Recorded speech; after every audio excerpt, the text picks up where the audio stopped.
Huck's defeat, or the Battle of Williamson's Plantation, was an engagement of the American Revolutionary War that occurred in present York County, South Carolina on July 12, 1780, and was one of the first battles of the Southern Campaign to be won by Patriot militia. Background: in May 1780, the British captured the only significant American army in the South at Charleston, South Carolina, and quickly occupied four vital courthouse towns: Camden, Cheraw, Georgetown, and 96. Believing the Whigs had been crushed in South Carolina, Sir Henry Clinton abrogated the terms of surrender, which had allowed Patriot to remain neutral for the remainder of the war. Under terms of the proclamation of June 3, 1780, Patriots or Whigs were compelled to either take an oath of loyalty to the king or be regarded as rebels and enemies of their country. Clinton then departed for New York, leaving Lieutenant General Charles Earl Cornwallis in command of the British Army in the South. In the absence of civil government in South Carolina, backcountry Whigs selected their own leaders to continue the fight against the senseless cruelty of the Tory militia, and the cruel and contemptuous treatment of the populace by British Legion Commander Lieutenant Colonel Bannister Tarleton. Preliminaries. Around the 1st of June 1780, the British Army established a fortified outpost at Rocky Mount on the upper Catawba River,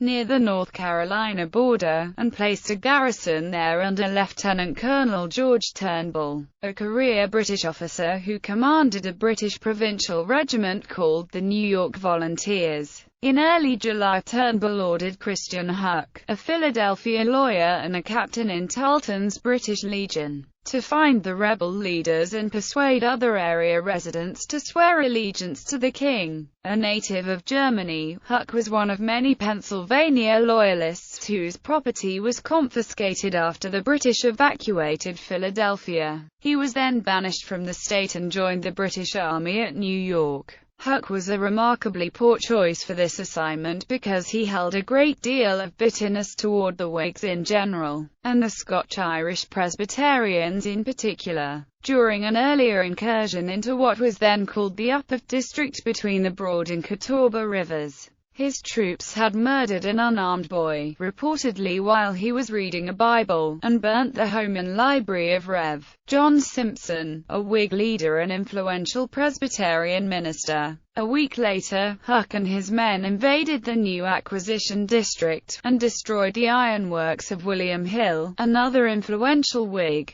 Residents who had only wanted to be left alone had then joined the Patriots. After destroying Hill's ironworks and putting the rebel garrison there to flight, Huck convened a compulsory meeting of the remaining male residents of the new acquisition district, and proclaimed that God Almighty had become a rebel, but if there were 20 gods on that side, they would all be conquered. Huck then stated that, even if the rebels were as thick as trees, and Jesus Christ would come down and lead them, he would still defeat them, following which he and his troopers confiscated all the men's horses. Actions like these quickly earned Huck the nickname, the Swearing Captain, and further angered the Presbyterian inhabitants of the backcountry. After witnessing Huck's tirade, one resident, Daniel Collins, told his wife, "I have come home determined to take my gun, and when I lay it down, I lay down my life with it." Huck's style in the Catawba River Valley was to rough up backcountry women, confiscate food and horses,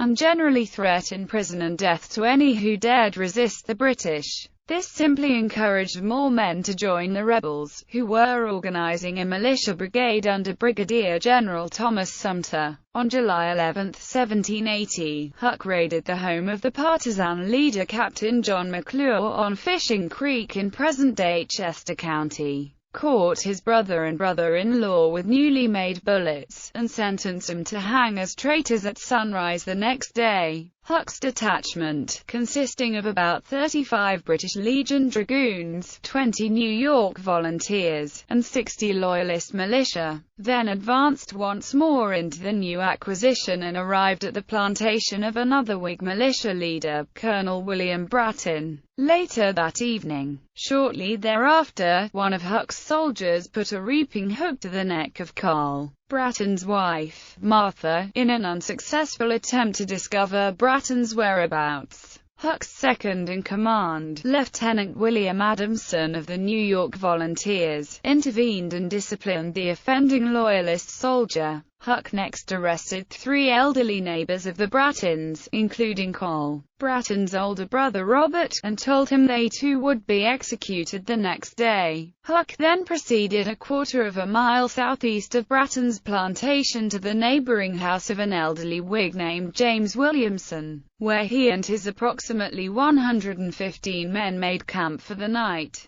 The 5 prisoners were secured in a corn crib to await execution. Battle, with intelligence provided by John McClaw's younger sister, Mary, and a Bratton slave named Watt.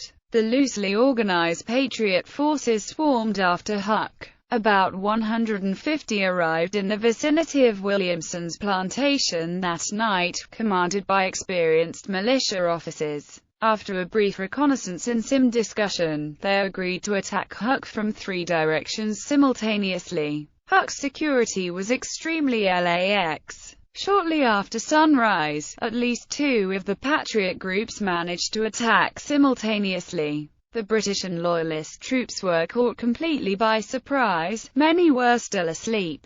The partisans rested their rifles on a split-rail fence, from which they took unerring and deadly aim at their opponents as they emerged. Huck mounted a horse to rally his troops and was shot in the head by John Carroll, who had loaded 2 balls in his rifle. Some of the Loyalists surrendered while others fled, hotly pursued by Whigs seeking vengeance. Tory losses were very high. Tarleton later reported that only 24 men escaped. Patriot losses were 1 killed and 1 wounded. The 5 prisoners were also released from the corn crib unharmed. Importance. Although the numbers engaged were small, the importance of the skirmish was immediately clear. As South Carolina historian Walter Edgar has written, the entire backcountry seemed to take heart. Frontier militia had defeated soldiers of the feared British Legion. Volunteers streamed in to join the partisan militia brigade of General Thomas Sumter. Edgar has called Huck's defeat a major turning point in the American Revolution in South Carolina. It was the first of more than 35 important battles in South Carolina in late 1780 and early 1781, all but 5 of which were partisan victories.